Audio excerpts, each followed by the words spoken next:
Meus irmãos, que a graça e a paz do Senhor abençoe todo o seu povo. Nesse momento vamos nos concentrar na pregação, na exposição da palavra do Senhor. E vamos então abrir a palavra do Senhor nosso Deus no livro de Atos dos Apóstolos, capítulo 2, Atos 2, a partir do versículo 42 até o 47. Eu vou ler o texto, os irmãos acompanham, Atos 2, 42 até o 47. A palavra do nosso Deus diz assim: E perseveravam na doutrina dos apóstolos e na comunhão, no partir do pão e nas orações. Em cada alma havia temor, e muitos prodígios e sinais eram feitos por intermédio dos apóstolos. Todos os que creram estavam juntos e tinham tudo em comum. Vendiam as suas propriedades e bens, distribuindo o produto entre todos, à medida que alguém tinha necessidade. Diariamente perseveravam unânimes no templo, partiam pão de casa em casa, e tomavam as suas refeições com alegria e singeleza de coração, louvando a Deus e contando com a simpatia de todo o povo. Enquanto isso, acrescentava-lhes o Senhor, dia a dia, os que iam sendo salvos. Amém. Vamos orar, irmãos. Senhor Deus de glória, majestade e poder, eis-nos aqui teu povo em adoração, no teu santo dia separado para o culto, perseverando, como lemos no texto, na doutrina dos apóstolos, na comunhão. Estamos aqui, ó Deus, para te adorar, para te servir, para dedicar esse tempo ao Senhor. E também estamos aqui na comunhão dos santos, na tua presença. Queremos desfrutar das tuas graças. Pedimos a iluminação do teu Espírito. Dá-nos capacitação espiritual para compreendermos a tua palavra e santifica o teu povo através da exposição da tua palavra. Nos prepara para essa semana que iniciamos hoje e nos abençoa, Deus. E também aqueles que ainda necessitam ser alcançados pela tua graça, que o Senhor também se agrade em abençoar a pregação para o bem destes também. É o que oramos, pedimos em nome do nosso Senhor e Salvador Jesus Cristo. Amém. Amém. Meus irmãos, o que é a igreja e como ela deveria se parecer? A igreja de Cristo, como ela é e como ela deveria se parecer. É claro que nós devemos ir à Escritura para termos essa resposta, essa informação. A Bíblia apenas é a nossa única regra de fé e de prática. Esse livro de Atos, ele é um livro histórico e não um livro doutrinário. Não é um livro de preceitos, mas é um livro que descreve a história da igreja. E claro, em certo sentido, nós devemos ir ao livro de Atos para conhecermos a igreja nos seus primórdios e então obtermos princípios sobre como a igreja é ou como ela deveria se parecer. Mas devemos lembrar que a igreja aqui, irmãos, ela está no seu nascedouro, ela está, podemos dizer assim, na sua infância, nos seus primórdios. Então, o livro de Atos, ele precisa ser entendido dentro da progressividade da revelação. É o único livro histórico que temos no Novo Testamento. Então nós temos também nas pastorais, nas cartas, também o Senhor fala à sua igreja, nos dando padrões de como a igreja deve ser e se parecer. Então, sim, nós devemos ir ao livro de Atos dos Apóstolos, é palavra de Deus. Nós temos aqui direção, resposta e observamos o cumprimento da promessa do Pai, o envio do Espírito Santo. E então nós podemos ver aqui como é uma igreja, então, cheia do Espírito, que recebeu a promessa do Espírito, e nós observamos no sermão anterior pregação de Cristo, pregação cristocêntrica, pregação, instrumento de Deus para a conversão de 3.000 pessoas. Então, uma igreja que prega a palavra, uma igreja, então, onde há uma bênção de Deus sobre a pregação da sua palavra. Aqui, a partir do verso 42, nós vamos ver outras características dessa igreja apostólica, dessa igreja primitiva, onde nós iremos retirar princípios para nós e observando isso, que esse período entre a morte de Cristo e a queda de Jerusalém é um período em que está sendo escriturado o Novo Testamento, a presença dos apóstolos, dos sinais, dos milagres. A igreja, então, ela está nessa fase, então, que podemos dizer o seu nascedor, a igreja primitiva, a igreja apostólica, ela está, então, passando por um processo da parte do Senhor de amadurecimento, até quando o cânon é fechado, então, nós temos toda a revelação de Deus para nós e mais luz ainda na progressividade da revelação para saber como a igreja ela deve ser e se parecer, como perguntamos no princípio. Então, sim, nós podemos extrair princípios, observar a igreja nos seus primórdios, sabendo que não há como reproduzir a história, o que temos argumentado. Há eventos aqui únicos, como o envio do Espírito para a igreja no dia de Pentecostes, algo já cumprido. Então, não é o nosso propósito, ao ir à Escritura e estudar como a igreja deve ser e se parecer, repetir esses eventos exatamente como está aqui. Não temos esse poder e, claro que há circunstâncias muito específicas aqui, como já argumentamos também, a presença dos apóstolos e etc. Mas também há coisas que continuam. Por exemplo, a humanidade, o que o ser humano continua.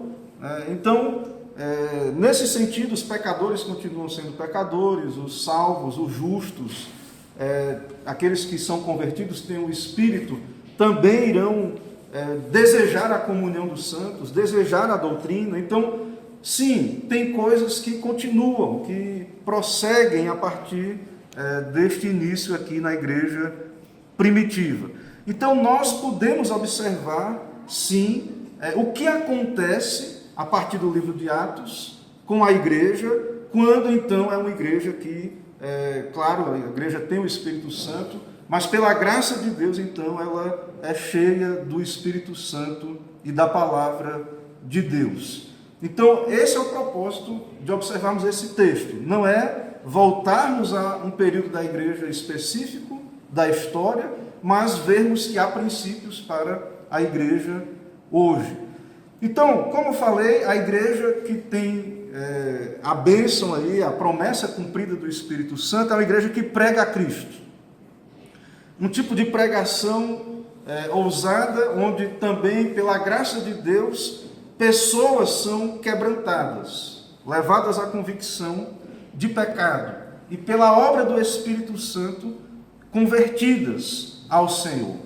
E agora, aqui, a partir do verso 42, nós vamos ver algumas características dessa igreja.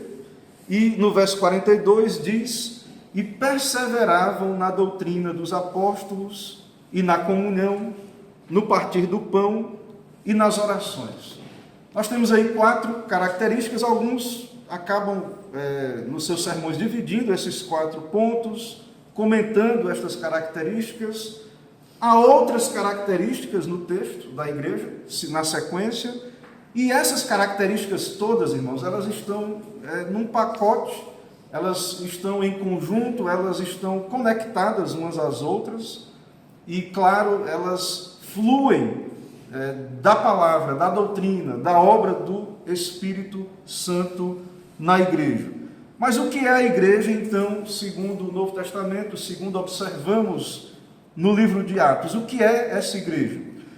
A igreja é a assembleia dos que foram chamados à fé, ou a reunião dos que foram chamados à fé. É a igreja de Jesus Cristo, é a casa de Deus, a igreja do Deus vivo, coluna e baluarte da verdade. Então nós vemos aqui essa Assembleia dos Santos. O apóstolo Paulo fala nas pastorais, em 1 Timóteo, que a igreja é a casa de Deus, é a igreja do Deus vivo. E ele diz que a igreja é coluna e baluarte da verdade. Então, há uma igreja de Cristo. É isso que, um princípio importantíssimo aqui do nosso livro de Atos e aqui do nosso capítulo, é que há uma igreja de Cristo. Cristo tem uma igreja e que é uma igreja que ele estabeleceu. Vemos no Evangelho o seu ensino, os seus atos. Ele escolheu apóstolos para, então, ser instrumentos também de revelação, transmitir o que ouviram de Cristo e também, com a autoridade de Cristo, instruir a igreja. E também lembrem que, do período de ressurreição de Cristo até a ascensão, Cristo deu orientações aos apóstolos, para que então passassem a igreja. Então, o fundamento é a verdade. Então, há uma igreja de Cristo aqui. Temos aqui características, princípios. Muitos desejam esse título de igreja de Cristo. Muitas associações desejam esse título. Mas nós precisamos, pela Escritura, observar essas características. No verso 42, então, se destaca aí no versículo, a primeira parte, quando diz: e perseveravam na doutrina dos apóstolos. Então, há uma ênfase nessa ideia, nessa característica, que é, então, a igreja é a reunião daqueles que foram unidos a Cristo, e, sendo unidos a Cristo, são unidos à igreja, e, de fato, a igreja, ela é doutrinária, ela tem uma fé bíblica, doutrinária, recebeu de Cristo ensinos, e os apóstolos também, testemunhas autorizadas de Cristo. Então, a igreja, ela persevera nesta doutrina apostólica, que é o ensino de Cristo, como estamos argumentando. Então, a igreja, ela é fundamentada na verdade. Aqueles que são reunidos à igreja são aqueles que foram ganhos pela verdade. Então, não há como pensarmos em igreja de Cristo sem observarmos que essa igreja bíblica, cristã, ela é doutrinária. Tudo mais, irmãos, que vamos ver aqui, as outras características, comunhão, a base é a verdade, a doutrina. Oração também tem que ser bíblica. A oração, as demais coisas, o partir do pão, que tem a ver com o sacramento, haviam refeições, ágapes, onde também celebrava-se o sacramento ali na igreja primitiva. Tudo isso tem base na revelação de Deus, na doutrina. Tudo isso, então, são elementos que, então, sabemos, são elementos do culto cristão que o Senhor deu à sua igreja e tem base na verdade.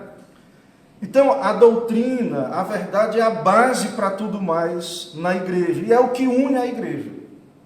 Nós somos unidos, e isso não é só a igreja quando olhamos para o Novo Testamento, mas no Antigo Testamento, Israel, a igreja do Antigo Testamento, você vê no Salmo 133, o Salmo quando diz: quão bom e agradável viverem unidos os irmãos. O que une a igreja sempre, o que uniu a igreja, é a doutrina, é a verdade.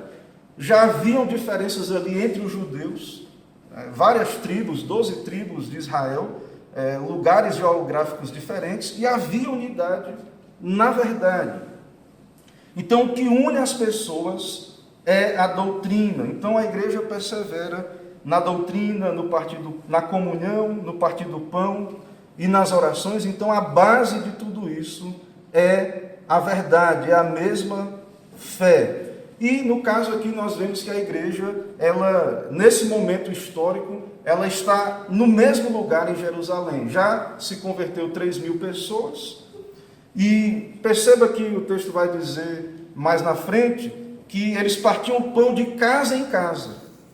Porque agora a igreja, com mais de 3.000 pessoas, mesmo estando todos em Jerusalém, ainda não há aqui a expansão para Samaria e os confins da terra.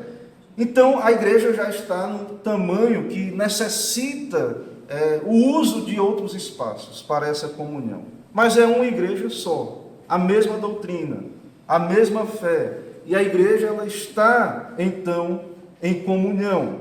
E comunhão que une pessoas de todas as classes, questões, não há barreiras linguísticas, culturais. A igreja, então, ela está unida, ela é a comunidade do pacto.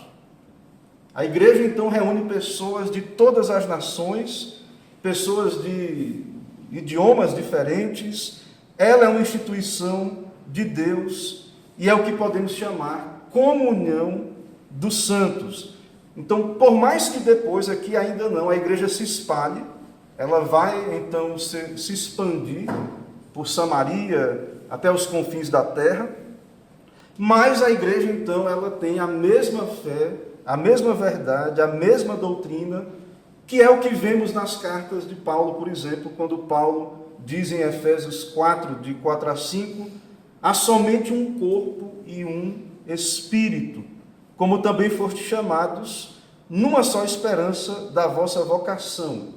Há um só Senhor, uma só fé, um só batismo, um só Deus e Pai de todos, o qual é sobre todos, age por meio de todos e está em todos. Então, a ênfase dessas características que estão unidas, conforme estamos argumentando aqui, a doutrina, a comunhão, o partir do pão, as orações, a igreja ela está unida, ela é a assembleia, é o povo do pacto. E isso nos mostra, irmãos, que esses que foram convertidos, os 3.000, por exemplo, que foram convertidos, eles não foram convertidos para viver agora individualmente, cada um no seu lugar. O Senhor, então, chama pecadores a si e Ele os une à sua igreja. A fé que une a Cristo une a igreja. A nossa confissão de fé diz sobre a igreja, também, como estamos argumentando aqui, que a igreja é a casa e família de Deus, e diz também, fora da qual não há possibilidade ordinária de salvação. Extraordinariamente, o Senhor salva pessoas, como o ladrão da cruz e outros em uma situação que não deu tempo de se unir à igreja, ou alguma circunstância específica, mas nossa confissão de fé, ela continua essa proposição, essa fala da teologia ortodoxa, que fora da igreja, então, não há possibilidade ordinária de salvação. Então, a igreja tem essas características, é assim que ela é assim que essas pessoas viviam, dedicadas ao ensino dos apóstolos. No verso 42, a comunhão, partir do pão e as orações. Então, essa igreja, irmãos, ela é uma igreja apegada aos meios de graça. É uma igreja que ela é piedosa, há temor nos corações, tudo isso de modo voluntário. O Espírito Santo, então, que foi dado à igreja, permanece e trazendo essa comunhão dos santos. Há uma dedicação ao ensino. Como eu disse, somos um povo ganho, fomos ganhos pela verdade. Foi a verdade que nos libertou. Então, o povo de Deus, a igreja, é um povo apegado à verdade. E a principal parte da pregação, do ministério apostólico é o ensino, é a pregação. Então, toda essa ideia de que uma igreja espiritual, ela não vai, se tiver um avivamento, como é que a igreja ela vai se parecer? E alguns acham, nos nossos dias, que quanto mais o Espírito, menos necessidade de doutrina, menos necessidade de estarmos apegados à doutrina. Isso não é verdade, meus irmãos. Não é isso que vemos aqui no nosso texto. Então, nós não somos anti-intelectuais. A Igreja de Cristo, o povo de Deus em toda a história, desde o período apostólico, como estamos vendo aqui, é uma igreja apegada ao ensino e aos que ensinam. E vemos aqui também que Cristo, cabeça da igreja, ele continua usando instrumentos na sua igreja. Então, Cristo, ele é o mestre por excelência, mas continua usando instrumentos, os apóstolos, e sabemos também através da pregação. Então a igreja, desde o seu surgimento, é uma igreja diligente no ensino e no aprendizado. Temos comunhão, que sabemos acontece especialmente no culto. Então a igreja está unida na comunhão dos santos, e isso é visto especialmente no culto. E volto a dizer, essa ideia de isolamento da comunhão, isso não é característica da igreja de Cristo. Essa ideia toda de pessoas que são cristãs, mas não têm compromisso com uma igreja fiel, uma igreja bíblica, isso não tem base no que vemos no Novo Testamento. Observamos aqui, como estamos argumentando, que há um período transitório, a igreja apostólica, e vemos algumas características. Por exemplo, eles se reuniam no templo, mas também de casa em casa, e eram dedicados no partir do pão. Muitos entendem que tem a ver com a questão do sacramento, e eu creio que sim, tem a ver com o sacramento. Mas os irmãos lembram que na igreja apostólica havia a festa ágape, onde haviam refeições comunitárias, e também após isso, ou em meio a isso, havia o sacramento da mesa do Senhor, como o Senhor Jesus Cristo, em meio à Páscoa, estabeleceu o sacramento. Então, também tem base nas Escrituras, no ensino de Cristo, e a igreja, então, era obediente a essa ordenança do culto, do sacramento. E também a quarta característica aí do verso 1, a dedicação à oração. Os judeus já tinham hábitos de oração durante o dia, muitas vezes 3 vezes ao dia, mas aqui nós vimos então a igreja também mantendo esse padrão de oração, mas acompanhado da graça, não por uma mera formalidade ou tradição. Então, esses 4 pontos ou características da igreja estão aí unidos, e vemos que a conversão une a igreja. É isso que esses 4 pontos, essas 4 características nos mostram, que pessoas que são convertidas, elas se unem à igreja, elas amam a doutrina, a comunhão, as ordenanças de Deus e também as orações da igreja. No verso 43, nós temos aí mais características. Temos aí, em cada alma havia temor, e muitos prodígios e sinais eram feitos por intermédio dos apóstolos. Então, os apóstolos tinham credenciais, eram instrumentos de revelação e de prodígios, e não apenas isso, não só por ver prodígios. Imagine você ver uma multidão de 3.000 pessoas sendo convertidas a Cristo. Então, toda essa fé experimental produziu temor nos corações. Então, era uma pregação, sim, operada, palavra com o Espírito Santo, por meio do Espírito Santo, com milagres e com conversões ali autênticas, pessoas de fato regeneradas, e isso então trazia grande temor. Deus estava agindo ali naquele contexto, como também está agindo em toda a história, e isso produz temor na igreja. Esse tipo de intervenção produz temor nos homens. No verso 44, nós temos mais descrições, mais uma descrição da igreja.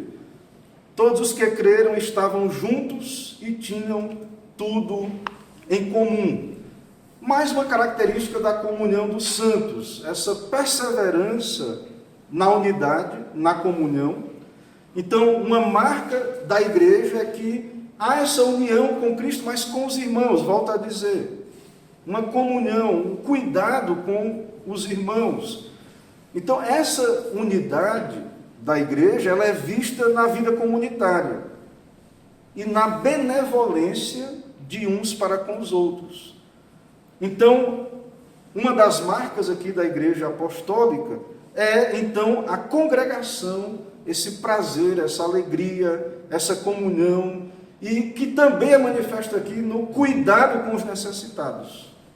A manifestação da fé e do amor para com a igreja. Então, esse apego à igreja, volto a dizer, esse apego à comunhão, esse cuidado, esse amor pelos irmãos. Na palavra de Deus, e o Senhor sempre ensinou o cuidado dos pobres. Na lei, há vários mandamentos na lei cerimonial e civil de Israel que tinham lembretes do cuidado dos pobres. Então, o Senhor Jesus, ele também falou disso, ensinou sobre isso. Então, os crentes unidos à igreja, eles estão plenamente dedicados ao reino de Deus e ao bem dos irmãos e o cuidado, então, com os pobres. Irmãos, não há nada aqui que tenha a ver com qualquer sugestão de que a igreja apostólica, ou que a igreja, a partir desse exemplo hoje, deveria seguir algo com um tipo de comunismo, ou que a igreja ela deveria se parecer com uma comunidade onde não há propriedade privada. Não é isso. Não há aqui nada imposto pelo Estado, o que há é voluntariedade. Não há aqui, não transparece a ideia de que todos vendiam tudo o que tinham, porque o próprio texto diz que eles partiam pão de casa em casa. Então, se todos os bens fossem vendidos, para que a igreja então tivesse essa comunhão, então não haveria mais casas particulares, para que a igreja pudesse até mesmo se reunir. Então, não há um tipo de comunismo aqui, há um contexto muito específico da igreja apostólica, dessa comunhão. Claro que isso é louvável, esse amor, esse desprendimento desses irmãos. Há uma obediência, claro, a Cristo aqui, no sentido de amar o próximo e de todo esse cuidado.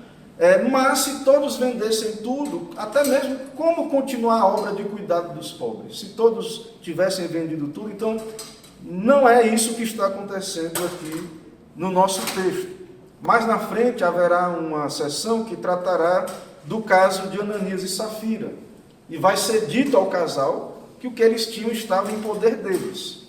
E eles não tinham necessidade, ou não eram obrigados a ter vendido aquele bem, e pecaram porque quiseram dar a entender que haviam doado tudo, enquanto guardaram para si uma parte daquela renda. Então, há uma possibilidade muito grande, irmãos, de que seja que o entendimento desses, além da questão do amor, de que sim, haveria uma queda de Jerusalém, haviam profecias, Cristo falou sobre isso, e é possível que os irmãos eles entendessem que havia uma necessidade de partilhar, então, ou vender algumas propriedades, ou até mesmo por uma necessidade, como estamos argumentando, de amor, de caridade. No verso 46, vemos mais características aí. O texto diz: diariamente perseveravam unânimes no templo, partiam o pão de casa em casa, e tomavam suas refeições com alegria e singeleza de coração. E no 47 também continua louvando a Deus e contando com a simpatia de todo o povo. Então, essa igreja de Cristo ela é uma igreja perseverante. Há uma ideia de continuidade. Eles estavam ali perseverando no lugar onde Deus era adorado, onde eles estavam servindo a igreja, servindo uns aos outros. Então há o culto, refeições de casa em casa, ou seja, resumindo, unidade, né? Unidade com a igreja. Então, esses convertidos, eles foram unidos à igreja e perseveravam nisso, no amor, no louvor a Deus. O evangelho é algo concreto nas suas vidas. Irmãos, então, como estamos argumentando, aqui é um período específico da igreja, mas há princípios que podemos trazer para nós hoje. E nós podemos ver aqui, embora aos apóstolos que têm uma dedicação integral ao ministério da oração e da palavra, nós observamos aqui que não é só um grupo de pessoas que se dedica ao reino de Deus, todos somos mordomos. Então, podemos observar no nosso texto que a igreja ela está unida nesse serviço A igreja ela está dedicada a esse serviço. E observamos também que, como consequência desse serviço, dessas características aqui, a igreja, como o texto diz, ela conta com a simpatia das pessoas ao redor. Então, algo que podemos aplicar para nós hoje é que as pessoas vão perceber se nós levamos a sério aquilo que cremos e pregamos na nossa vida, no nosso dia a dia. Nós, como comunidade, como igreja, nesse tempo em que estamos vivendo aqui neste local, em Braga, então as pessoas elas vão perceber o nosso compromisso com o reino de Deus, se de fato o que cremos, o que pregamos, de fato é algo que nós mesmos levamos a sério ou não. Então, no caso da igreja, aqui primitiva, a igreja apostólica, ela contava com a simpatia daqueles que estavam ao redor. Possivelmente não com todos, né? Porque não dá para agradar a todos, mas havia, via de regra, de modo geral, uma simpatia. As pessoas olhavam de modo favorável, digamos assim, para a igreja. Outra coisa que podemos ver aqui no nosso texto, irmãos, e no mesmo capítulo, temos uma conversão de 3.000, uma grande conversão, uma grande colheita de almas, mas no verso 47, na segunda parte, o autor bíblico diz: enquanto isso, acrescentava-lhes o Senhor dia a dia os que iam sendo salvos. Então nós temos aqui duas maneiras que o Senhor ele pode usar a igreja para cumprir a sua vocação, a sua missão. Temos aqui a pregação e conversão de muitas pessoas, de 3.000 pessoas por meio de uma pregação, algo extraordinário, um grande milagre, uma grande ação do poder de Deus, salvando os seus eleitos. Mas nós temos aqui também a constância da igreja e o Senhor também cumprindo o seu propósito, salvando dia a dia, constantemente, através do ministério comum da igreja. Então, é interessante observar isso no nosso texto. E, enfatizando aquilo que dissemos desde o princípio, em toda a história da igreja cristã, desde os seus primórdios, a igreja do Senhor tem se dedicado ao ensino da verdade. A igreja ela é doutrinária, a igreja, precisamos de convertidos, de pregar o evangelho, orar por conversões, sim. As almas estão perecendo. Mas e aí depois? Aqui converteram-se 3.000. Não precisa doutrina? Já estão convertidos? Vão para o céu? Não. Precisa sim. A igreja prega o evangelho, as pessoas são reunidas à igreja, e não quer dizer que a igreja pare do seu ministério de doutrinação, não. Deve continuar. E em toda a história da igreja, a igreja fiel, a igreja de Deus, ela tem se dedicado ao ensino das verdades já reveladas. E é por isso que nós temos credos, confissões, catecismos, esses documentos históricos que testificam que a igreja de Cristo, ela, no correr da história, ela tem se dedicado ao ensino, como também o apóstolo Pedro nos orienta, que nós devemos estar sempre preparados para responder àqueles que pedem a razão da nossa esperança, da nossa fé, da esperança que há em nós.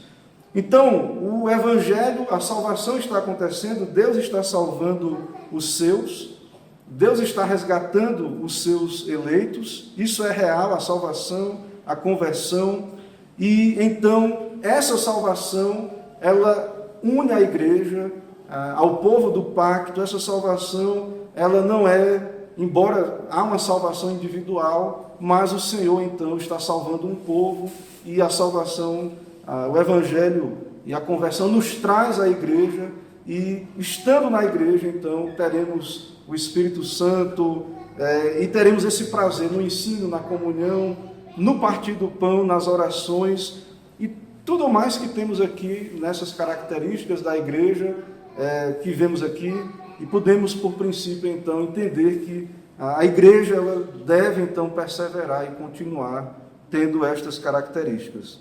Meus irmãos, então, que o Senhor nos ajude, que tenhamos fé, creiamos na igreja, é uma doutrina bíblica, faz parte do nosso credo, cremos na igreja e também cremos na comunhão dos santos e cremos também em todos esses meios de graça que observamos aqui. Então, que o Senhor nos ajude a sermos uma igreja fiel, bíblica, e que tem as características que devemos ter por obra da graça do Senhor. Amém. Vamos orar, irmãos, vamos ficar em pé e vamos então fazer a oração de despedida. Em seguida, a impetração da bênção e cantaremos a doxologia. Senhor Deus bendito, Deus santo, Deus eterno, nosso Deus e Pai, a quem adoramos nesse momento, em espírito e em verdade, eis aqui o teu povo, ó Pai, em obediência à tua palavra, perseveramos na doutrina, te agradecemos por esse dia, pela manhã, onde pudemos ouvir a tua palavra, também, ó Deus, aprender na escola dominical, poder perseverar na doutrina. A tua igreja, em toda a história, tem se dedicado à doutrina e te agradecemos por isso, ó Pai, por podermos no teu dia dedicar tempo à doutrina. Também ao culto público, à comunhão, ouvir a pregação e a cada um destes elementos, ó Deus, e saber que o Senhor é soberano e bom para nos abençoar por graça e bondade. Abençoa o teu povo, ó Pai, dá graça a cada um dos teus servos. Abençoa a semana que iniciamos aqui hoje, na tua presença, e nos dá também, durante a semana, todos os dias, como igreja do Senhor, perseverar na comunhão contigo, pessoal, na nossa vida particular, que cada um de nós possa ter compromisso com o Senhor. Também, ó Deus, em nossas casas, em nossas famílias, que haja também perseverança na doutrina, na oração, na comunhão. E também, ó Deus, publicamente, a tua igreja, que se reúne aqui neste lugar, dominicalmente, que haja também em nós prazer na comunhão dos santos. E que possamos, pela tua graça, receber da tua bondade e contar com a simpatia dessa sociedade em que o Senhor nos colocou aqui, nesta cidade de Braga. E que o Senhor possa, por meio dessa igreja, chamar os teus aqui neste lugar. Abençoa-nos, ó Pai, e dá-nos a tua bênção espiritual, supre as necessidades do teu povo, perdoa os pecados, santifica o teu povo, livra do mal e nos abençoa. É o que pedimos, oramos, em nome de Jesus Cristo. Amém.